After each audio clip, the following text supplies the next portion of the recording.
हज्जा पृथ्वी पर रहने वाली सबसे आदिम जनजाति है। वे धनुष और तीर की मदद से अपने खाने का शिकार करते हैं, जैसे कि हजारों साल पहले हमारे पूर्वज किया करते थे। जंगली सवाना की गहराई में जहाँ कोई नहीं जानता कि अगली झाड़ी के पीछे क्या होगा, वे रॉक हाइरैक्स, एंटीलोप्स और बबून का पीछा करते हैं। हड्जा जनजाति जीवन को उसके मूल रूप में देखती और जीती है। वे गंदा पानी पीते हैं, लार्वा के साथ शहद खाते हैं और कभी कभी जानवरों के अपशिष्ट के साथ मांस भी खाते हैं। अगले 3 दिनों तक मैं उनकी जनजाति का हिस्सा बनूंगा और उनकी लाइफस्टाइल को देखूंगा। हड्जा जनजाति 50,000 से भी अधिक सालों से नॉर्थ तंजानिया में मौजूद इयासी झील के पास रह रही है और आधुनिक दुनिया के साथ उनका संपर्क लगभग 150 साल पहले हुआ था। वे हड्जानी बोलते हैं, जो कि क्लिक्स के साथ एक अनोखी भाषा है। सदस्य हमें उनके प्रमुख के पास लेकर गए। मेरा नाम सागोरो है। सकोरो? सागोरो। रूही। रूही। लड़के कहाँ हैं? चलो उन्हें ढूंढते हैं। उन्हें पहले से ही नहीं जाना चाहिए था।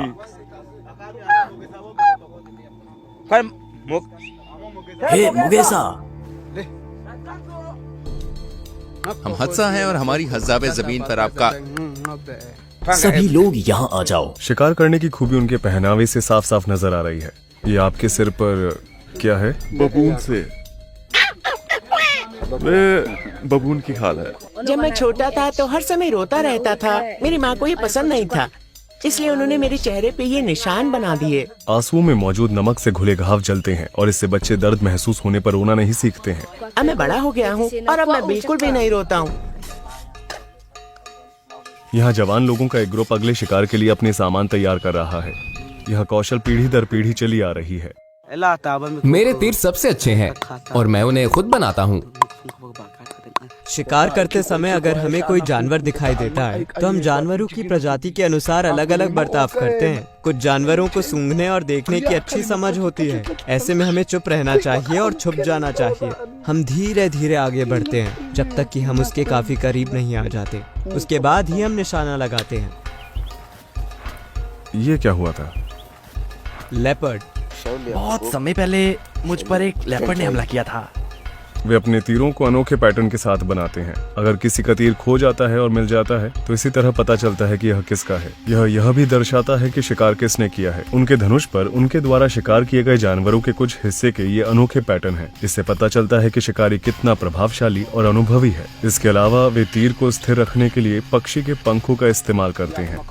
तीर बनाने के लिए सबसे पहले वे लकड़ी का एक टुकड़ा लेते हैं और उसे सावधानी से काटते हैं। यह जितना हो सके उतना हल्का और सीधा होना चाहिए। वे हमेशा प्रगति को नियंत्रित करते हैं और किसी भी मोड़ को ठीक करने के लिए अपने दांतों का इस्तेमाल करते हैं। आप किस जानवर से सबसे ज्यादा डरते हैं? हाथी, शेर और लेपर्ड।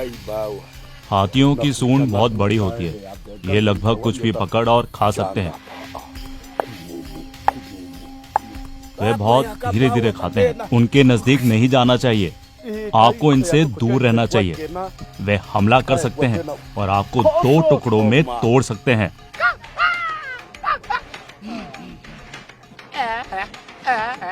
बबून। हम जाकर उनका शिकार करेंगे। हम बबून का शिकार करने के लिए कल रवाना होंगे। आप अभी सो जाइए और फिर सुबह बबून के शिकार में शामिल हो जाइएगा। हम सुबह होने से पहले इकट्ठे हो गए हैं। सकोरो अन्य शिकारियों को जगाने के लिए चिल्ला रहा है।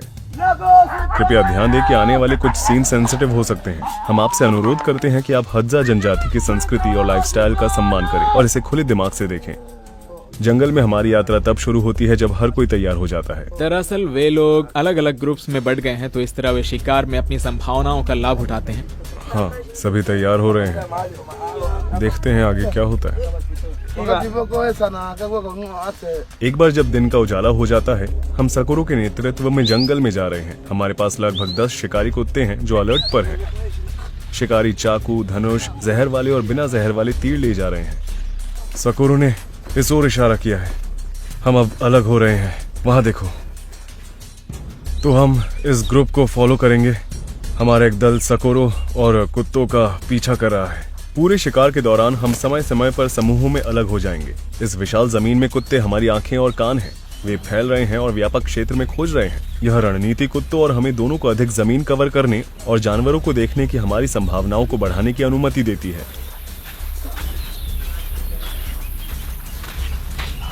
दोस्तों वहाँ देखो।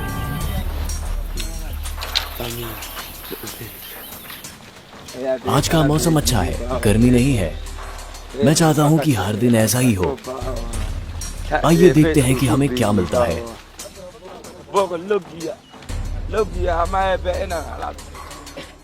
वे इस कीचड़ भरे तालाब का इस्तेमाल करते हैं।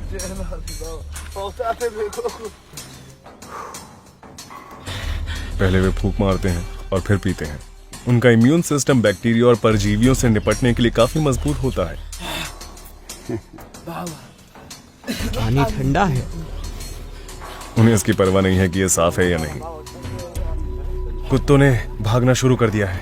वहां कुछ है, दौड़ो। वो उस छेद के अंदर लंबी छड़ी डालने वाला है।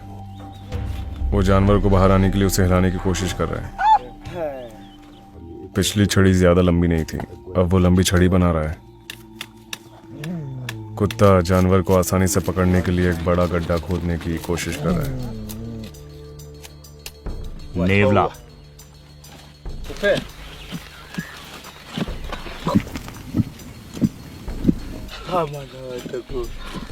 वे हार मान रहे हैं। समय बहुत कीमती है। यह आगे बढ़ने का समय है। हट्जा खाना बदोश लोग हैं और वे भोजन को स्टोर नहीं करते हैं या खेती नहीं करते। वे पूरी तरह से शिकार और संग्रहण पर निर्भर करते हैं।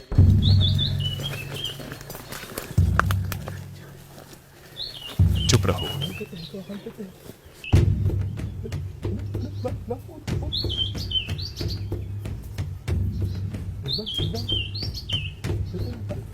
वे गिलहरी को पकड़ने के लिए एक टीम बना रहे हैं। एक शिकारी जानवर को कंफ्यूज करने और उसे दूसरे शिकारी की ओर भगाने के लिए पेड़ को हिलाता है।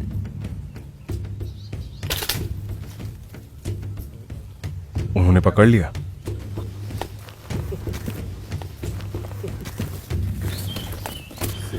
ये दिन का पहला शिकार है। गिलहरी को पकड़ना आसान नहीं था। हम उसका पीछा करते हुए झाड़ियों से होकर गुजरे। उसने इसे अपनी बेल्ट के अंदर छिपा लिया। वह अब अपने तीर की तलाश कर रहा है। हर एक तीर उनके लिए बहुत मूल्यवान है। इसे बनाने में बहुत समय लगता है। कुत्ते सकोरों को घटनास्थल की ओर लेकर जा रहे हैं। वह जानवर को दूर जाने से रोकने के लिए खुली जगहों पर घास से भर रहा है। आपने इसे क्यों नहीं पकड़ा? नेवला पकड़ते समय बहुत रोता है। नदी के नीचे बहुत पानी है। बैरी नदी। यार, आप नदी पार नहीं कर सकते। हम अपना रास्ता बदल रहे हैं क्योंकि हम आगे नदी पार नहीं कर सकते। आखिरकार आराम करने का समय आ गया है। हमें चलते चलते 4 घंटे हो गए हैं।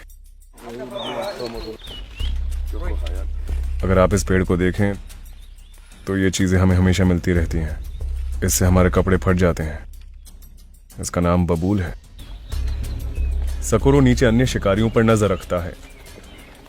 कुत्तों ने इस रॉक हायरैक्स को पकड़ लिया, लेकिन उन्होंने इसका आधा हिस्सा खा लिया। अब सकोरो नीचे की ओर जाने के लिए चट्टानों का सहारा ले रहा है। उसके पैरों में कांटे चुभ रहे हैं। वो अपना रास्ता साफ करने के लिए शाखाओं को काट रहा है। इस बीच लड़का अपने शरीर को चट्टानों के बीच की खाई में धकेल देता है। वो पूरी तरह से गायब हो गया।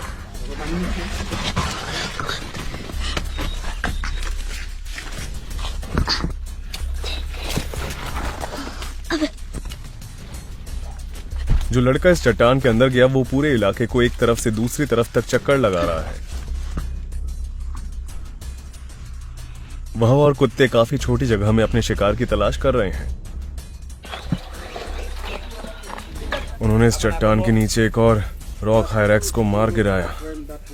ध्यान से। ये उस तरफ से चला गया। उन्हें वहां कुछ और दिखाई दिया। लगता है कुत्तों को इसके बारे में पता चल गया। ये एक बड़ी रॉक हायरैक्स है। वे इसे बाहर निकालने की कोशिश कर रहे हैं। यह एक ऐसा भोजन है जो तैयार है लेकिन अभी तक पहुंच योग्य नहीं है।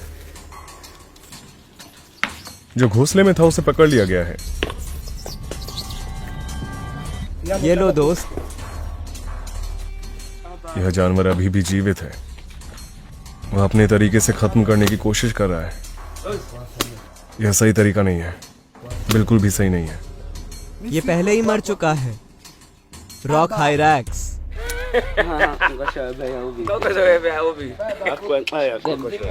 वहाँ पर मैंने इसे पहले ही शूट कर लिया है। हमें इसे बाहर निकालना होगा। क्या आप इसकी आंखें देख सकते हैं?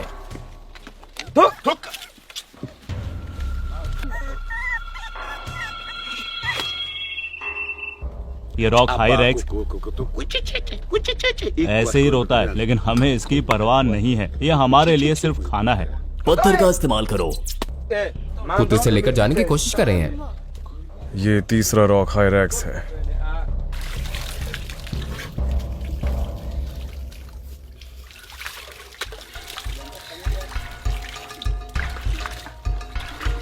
मात्र 50 सालों में हडजा ने अपनी 90% जमीन पड़ोसी जनजातियों के कारण, पेड़ों को काटने और फसलों और पशुओं के लिए वन्य जीवों को भगाने के कारण खो दी है।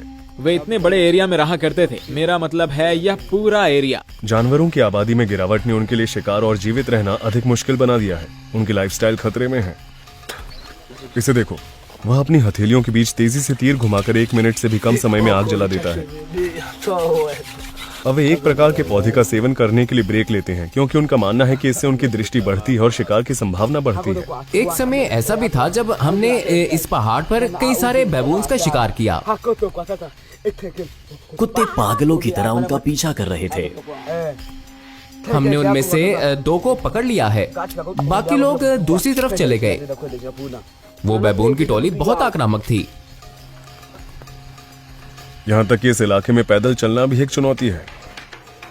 मैं फिर से फंस गया। इसे घड़ी की दिशा में घुमाएं।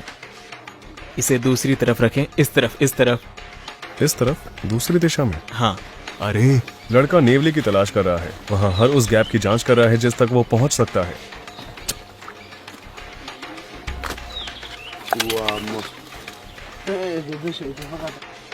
ये वही छिपा हुआ था। लेकिन ये अभी भी जिंदा है। ये काटता है। ध्यान से। इसके दांत तेज हैं।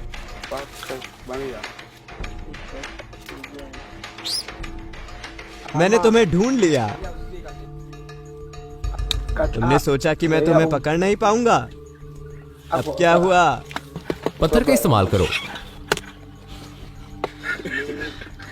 आपका निशाना लगाने का तरीका मजेदार है। ये मत आकिए कि वे इसी तरह जीते हैं। इसी तरह हमारे पूर्वजों ने सरवाइव किया था। मधुमक्खियाँ कहाँ हैं? वे एक पेड़ पर हैं। हमें डंक लग गया है। यहाँ से मत गुजरो। मैंने तुमसे कहा था ये रास्ता मत अपनाओ, लेकिन तुमने नहीं सुना। ये मधुमक्खियाँ क्रेजी हैं। इनसे खिलवाड़ मत करो। मुझे डंक लगने पर कुछ नहीं हुआ। अगर आपको डंक मार दिया जाए तो आपकी त्वचा सूज जाएगी। ओह, ये बहुत थका देने वाला शिकार था। बहुत थका देने वाला। पहाड़ों में जानवरों का पता लगाते हुए हम केवल 7 घंटों में 36,000 कदम चले। उनका कहना है कि उन्हें बबून्स का निचला मांस खाना पसंद है। और कौन सा भाग? हमें बबून के हाथ और पीठ के हिस्से खाना पसंद है। बबून के नितंब बहुत स्वादिष्ट होते हैं। कुत्ते बचे हुए भोजन के कुछ टुकड़े प्राप्त करने के लिए धैर्यपूर्वक इंतजार कर रहे हैं। काश मैं सारा मांस खा पाता। मांस स्वादिष्ट लगता है।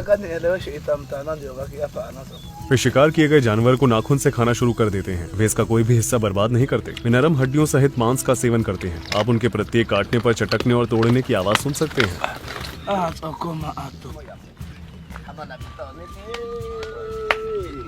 चलो इस हिस्से को खाते हैं। मैं बेहद खुश हूँ कि मुझे हड्जा लोगों के साथ शिकार करने का मौका मिला। वो लोग जो वास्तव में सीखना चाहते हैं कि रॉक हायरैक्स मांस कैसा होता है, ये सच में काफी हद तक रबर जैसा है।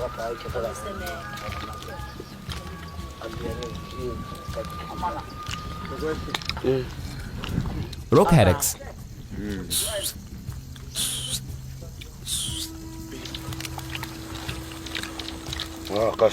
वे अपना खाली समय शिकार के दौरान खोए हुए तीरों की जगह नए तीर बनाने में बिताते हैं। बंदर वो हमें पहाड़ों पर दिखाई देते हैं। प्रत्येक हज्जा जनजाति में लगभग 30 लोग होते हैं। उनका एवरेज लाइफ स्पैन लगभग 32 साल है। यह वास्तव में शिशु मृत्यु दर की उच्च दर के कारण है। आमतौर पर एक हज्जा महिला 4 बच्चों को जन्म देती है, लेकिन उनमें से केवल 1 या 2 ही जीवित रह पाते हैं। शहद उनके लिए लिक्विड के फॉर्म में गोल्ड से कम नहीं है। जंगल में उन्हें मजबूत बनाए रखने के लिए ऊर्जा और महत्वपूर्ण पोषक तत्वों से भरपूर यह जनजाति में सबसे अधिक खाया जाने वाला भोजन है। हम एक बाओबाब पेड़ के नीचे हैं। आपको वहां ऊपर उस पेड़ के अंदर एक छेद दिखाई दे रहा है? शहद वही है। वे पेड़ से जोड़ने के लिए लकड़ी का एक टुकड़ा काटने जा रहे हैं। वे इसे ऊपर चढ़ने के लिए सीढ़ी के रूप में इस्तेमाल करते हैं। इस पेड़ के अंदर हजारों की संख्या में मधुमक्खियां मौजूद हैं। एक और दूसरा शिकारी स्मोकिंग स्टिक बनाने के लिए आग लगाने की कोशिश कर रहा है। वो देख रहा है कि क्या ये लकड़ियां किसी व्यक्ति के शरीर को उठाने के लिए पर्याप्त मजबूत है।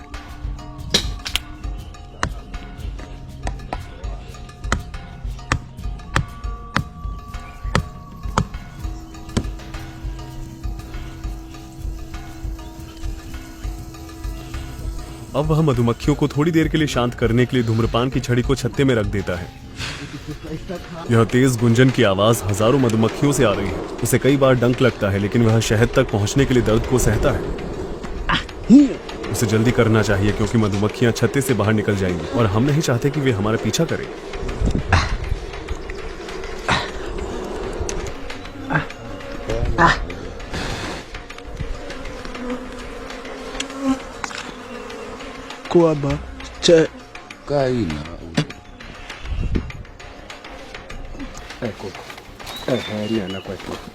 अभी भी ज्यादा शहद नहीं है।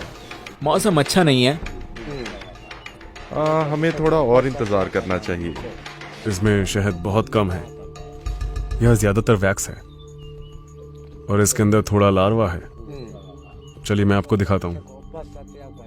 हज्जा के लिए शहद सिर्फ भोजन नहीं बल्कि उनकी करेंसी भी है। वे इसे नुकीले धातु के औजारों, कांच के मोतियों, टायर के जूतों और मक्के के आटे से एक्सचेंज करते रहते हैं। वे गिनने के लिए पैसे या न्यूमेरिकल सिस्टम का भी इस्तेमाल नहीं करते हैं। हज्जाने में 1 और 2 ही एकमात्र नंबर्स होते हैं। आज भी वे समय का ध्यान नहीं रखते। घड़ियों और कैलेंडरों की यहाँ कोई जगह नहीं है। उनके यहाँ जन्मदिन या धार्मिक छुट्टियों जैसा कोई जश्न नहीं मनाया जाता है। क्या वो जानता है कि उसकी उम्र कितनी है? मुझे नहीं पता। इससे कोई फर्क नहीं पड़ता। आज की तारीख में उनमें से कुछ तंजानिया की ऑफिशियल लैंग्वेज सीख चुके हैं और नंबर्स को समझने लगे हैं। हालांकि ज्यादातर अभी भी 10 तक की गिनती नहीं कर सकते हैं। 5 से आगे के नंबर का यूज करने के लिए, जैसे कि इस समय 8 है, तो उसे उन्हें जोड़ना होगा। यहाँ 5 और वहाँ 3।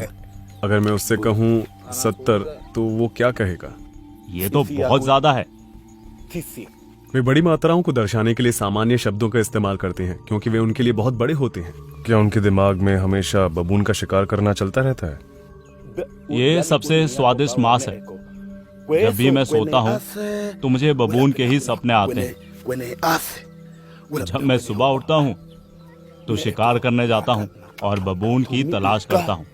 मैं पहाड़ों तक जाता हूँ। अगर वे मुझे वहाँ नहीं मिलते तो मैं कहीं और उनकी तलाश करने निकल पड़ता हूँ।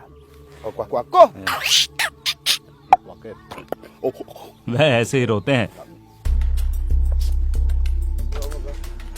कुछ घंटों तक सोने के बाद हम अगले ही दिन सुबह 4 बजे एक बड़े शिकार की तैयारी कर रहे हैं।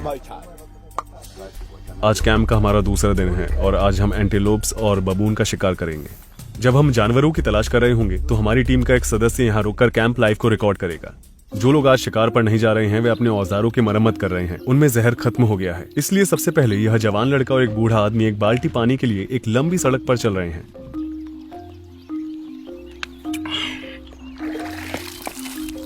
अपने दैनिक कार्यों में बिजी होने के बावजूद वे आज के खाने के लिए हर अवसर का लाभ उठाने की पूरी कोशिश कर रहे हैं। कई नाकामयाब कोशिशों के बाद उसे कैंप में जाते समय एक बड़ा सा स्नेल मिला। ये एक स्नेल है। हम हत्सा इसे भी खाते हैं। हाँ, हम बस इसे आग पर पकाकर खाते हैं। क्या आपको वो पहाड़ दिखाई दे रहा है? उनका मानना है कि वहां बहुत सारे लकड़बग्गे हैं। युवाओं को स्नेल का स्वाद ज्यादा पसंद नहीं आता और इसलिए वे इसे अपने बड़ों को खिला देते हैं। पहले जब कोई ट्राइब का मेंबर बूढ़ा हो जाता था तो युवा उनके लिए एक बड़े जानवर का शिकार करते थे और उसके मांस को अंतिम दावत के रूप में पेश करते थे और फिर अपने बड़ों को आखिर तक भूखा मरने के लिए छोड़ देते थे। आजकल वे पुराने सदस्यों की देखभाल करते हैं और उनके साथ अपने शिकार को बांटते हैं। ये टहनी डेजर्ट रोज पेड़ की है। जिसमें हत्जा शिकारियों को बड़े जानवरों से लड़ने में मदद करने के लिए कई सारे इंग्रेडिएंट्स हैं। ये रहस्य है। वे शाखा को छोटे छोटे टुकड़ों में काटकर उन सभी को एक पैन में रखकर शुरुआत करते हैं। टुकड़ों पर ठंडा पानी डाला जाता है और मिक्सचर को उबलने के लिए छोड़ दिया जाता है। वह सतह से झाग को हटाने के लिए पत्तियां गिरा देता है। टुकड़ों को हटाने के बाद वह मिक्सचर को गाढ़ा होने तक उबलने देते हैं।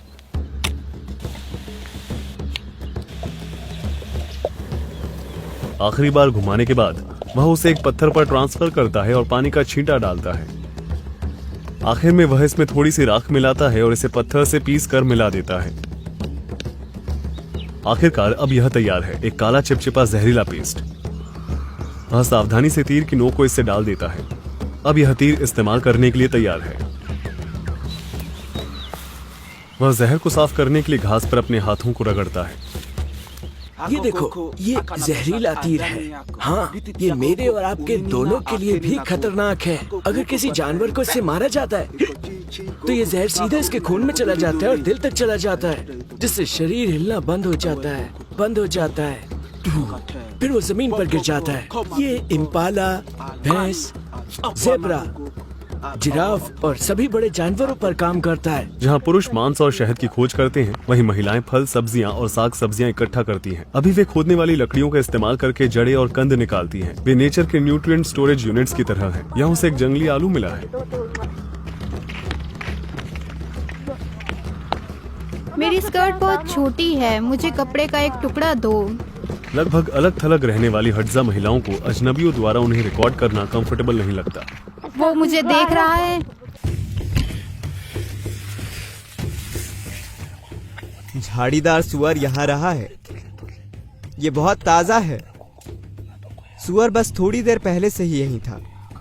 झाड़ीदार सुअर। हम इस पर नजर रखने की कोशिश करेंगे। इसमें कुत्ते हमारी मदद करेंगे।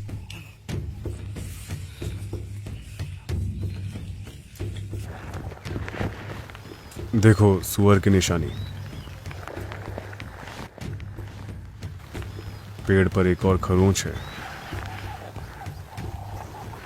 उन्होंने एक तेज आवाज सुनी और अब यह पता लगाने के लिए रुक रहे हैं कि आवाज कहां से आ रही है। वे देखेंगे कि जांच करने के लिए कुछ है या शिकार करने के लिए कुछ है।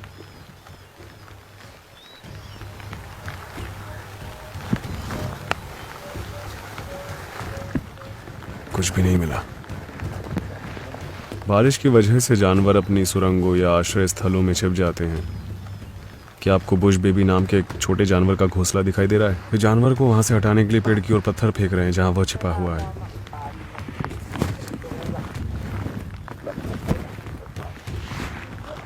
समय आ गया है दौड़ने का।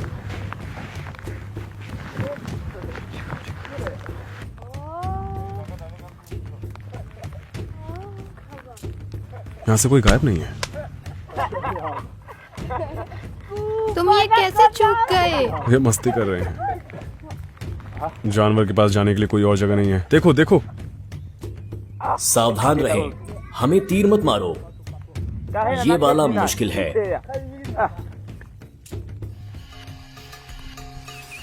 यहाँ एक और है।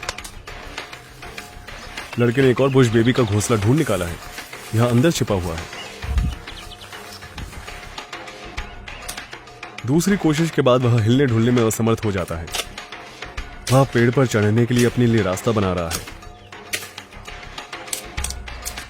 लड़के ने बुश बेबी के घोंसले पर चढ़ना शुरू कर दिया है।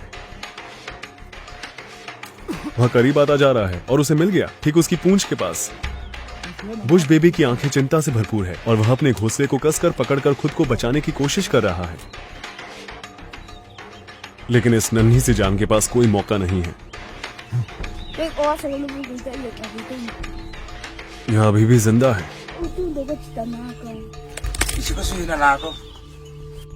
उसने उसे मार दिया। इस जानवर को बुश बेबी कहा जाता है। ये ज्यादातर रात के समय दिखाई देते हैं। हमने उन्हें सोते हुए देखा। सर से अटका है। ओह, उन्होंने इसे आंखों से पाया। यह इधर से गया और उधर से निकला। जानवर के हाथ देखो, इनका संबंध बंदरों से है। इस बीच कैंप में 2 युवा शिकार पर हैं। वह ठीक पक्षी की तरह उसे चकमा देने के लिए सीटी बजा रहा है।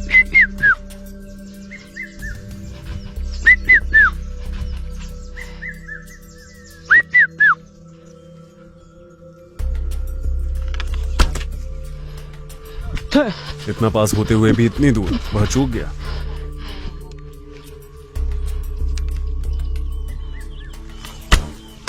ये नीचे गिर गया। लेकिन तीसरी कोशिश में उसे एक मिल गया, ठीक आसमान में।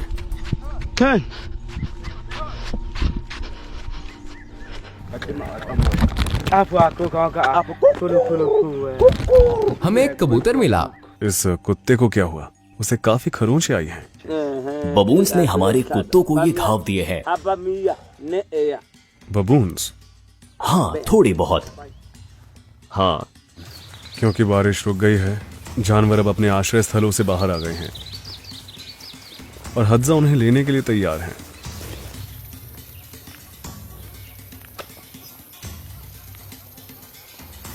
उसने उसे पकड़ लिया। ये बहुत ही सुंदर पक्षी है। दोस्त, क्या तुम्हें ये पौधा दिखाई दिया? इसे मत छुओ, इससे तुम्हें कई दिनों तक खुजली होती रहेगी। मैंने एक बार गलती से इसे छू लिया था, मुझे पागलों की तरह खुजली होना शुरू हो गई। लगता है कुत्तों को पूरा यकीन है कि यहाँ कुछ न कुछ है। हाँ, वाकई में कुछ है।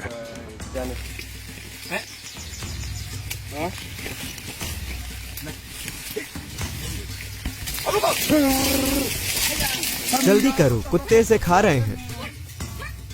मेरे पास मेरा तीर कमान नहीं है, मुझे अपने तीर भी दिखाई नहीं दे रहे हैं। हालांकि वे अक्सर वफादार होते हैं, कुत्ते कभी कभी हज्जा शिकारियों के मुकाबले तेजी से काम करते हैं और शिकार को अपने हाथ में ले लेते हैं। वह अपने हाथ से पक्षी को पकड़ने की कोशिश कर रहा है। सकोरो और अन्य शिकारी अब थक चुके हैं। शिकार से छुट्टी लेकर हम वापस कैंप की ओर जा रहे हैं। अब हमें भूख लगी है, हमें खाना चाहिए। आखिरी बार आपने कब खाना खाया था? मैंने कल रात को ही खाना खाया था।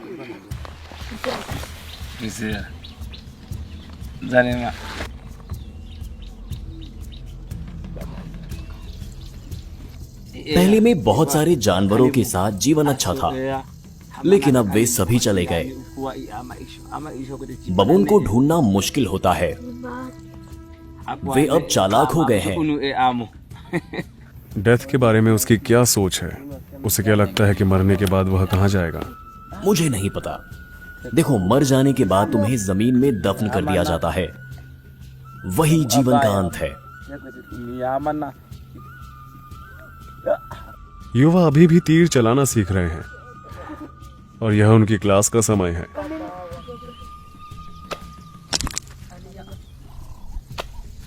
ओह, वाह, बढ़िया। भविष्य के लिए उनके क्या सपने हैं? क्या आप उसे समझ पा रहे हैं? आपका मतलब है जब हम बड़े हो जाएंगे? मैं नहीं जानता कि क्या कहूँ, मुझे समझ में नहीं आ रहा। कभी कभी उनके लिए भविष्य के बारे में बात करना मुश्किल होता है। हाँ, उनके पास भविष्य की कोई अवधारणा नहीं है। हमें ये तीर कमान डटोका जनजाति से मिलते हैं। बदले में हम उन्हें शहद और ट्रेडिशनल मेडिसिन देते हैं। हम पहाड़ों पर चढ़ेंगे। ये बहुत दूर है। फिर से शुरुआत में हम तीसरे दिन हज्जा जनजाति के साथ हैं। जब हम सो रहे थे तब यह ग्रुप जो रात को शिकार के लिए निकला था अभी अभी वापस लौटा है। हम कल शाम से शिकार कर रहे हैं और आखिरकार हमने इस एंटीलोप को पकड़ लिया। ये छोटा है, लेकिन हम इसे सबके साथ मिल बांट कर खाएंगे। इसे मत छुओ, तुम तो शिकार करने भी नहीं गए। उन्हें एक एंटीलोप मिला है, इसे डिग डिग कहा जाता है। यहाँ हम बबून्स के करीब पहुंच रहे हैं और कैंप में मौजूद लोगों ने झोपड़ी बनाना शुरू कर दिया है। अभी 2 आदमी उपयुक्त शाखाएं और पत्तियां इकट्ठा करने के लिए झाड़ी की ओर जा रहे हैं।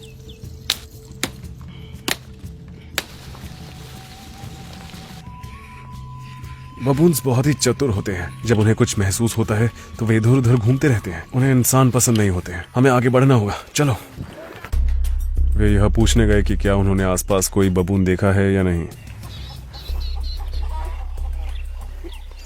हम स्मार्ट हैं, लेकिन वे भी कम नहीं। वे भाप सकते हैं कि हम उनके नजदीक आ रहे हैं। हम उन्हें ढूंढना जारी रखेंगे। इसका मतलब है हमें अपनी रणनीति बदलनी होगी। यह सब एक कदम आगे रहने के बारे में है। कैंप में मौजूद लोग अब अपने उन दोस्तों तक पहुंचने के लिए सीटी बजा रहे हैं जो सुबह शहद की तलाश में निकले थे और इसमें शामिल होकर जंगली शहद खाना चाहते हैं। स्वागत है। अब वे मीठी दावत का मजा उठा रहे हैं।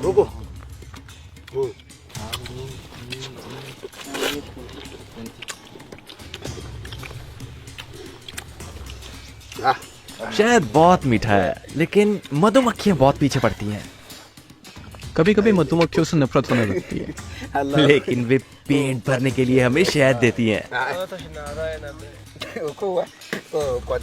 अब जब सारा सामान तैयार है तो झोपड़ी की नींव रखने का समय आ गया है। वे छड़े बनाने के लिए शाखाओं को मोड़ना शुरू कर रहे हैं। इसे मजबूत बनाने के लिए वे इसके चारों ओर अधिक शाखाएं लगा रहे हैं। यह पिंजरे जैसा स्ट्रक्चर मुख्य भाग बनाता है। फिर वे आधार को जंगली एलोवेरा पौधों से घेर देते हैं और शेष को पत्तियों और घास से ढक देते हैं।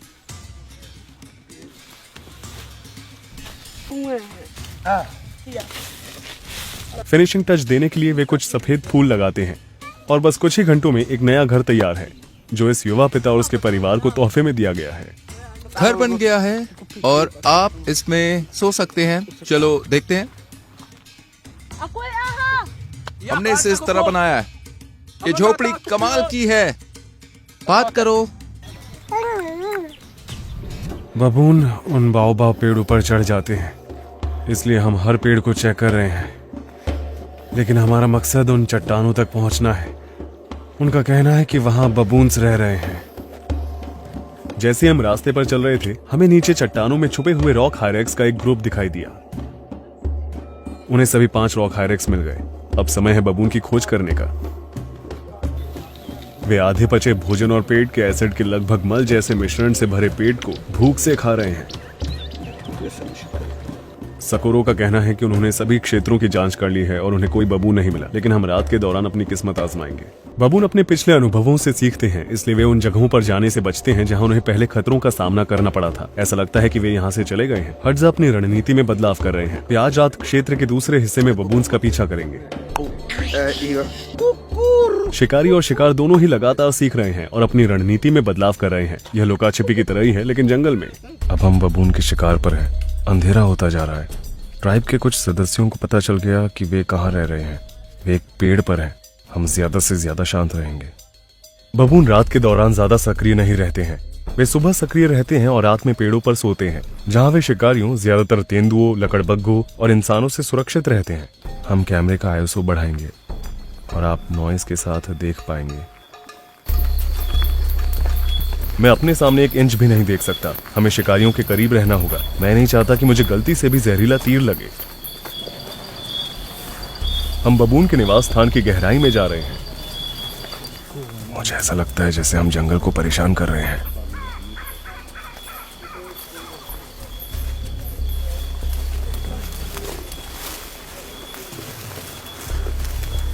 मूसा, वो आवाज कैसी थी? एक प्रकार का बुश बेबी, बड़ा वाला। बड़ा वाला।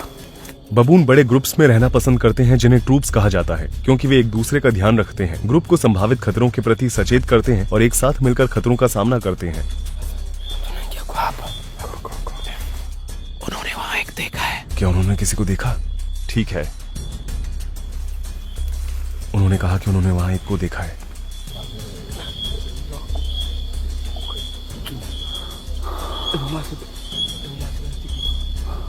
हमें चलना होगा।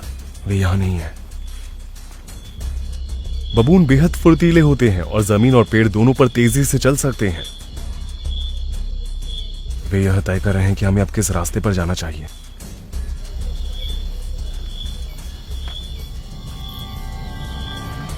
ध्यान से, यह फिसलन भरा है। हम नदी के किनारे चल रहे हैं और नीचे गहरी ढलान है। ये इतना छोटा है कि यहां से केवल एक ही व्यक्ति गुजर सकता है।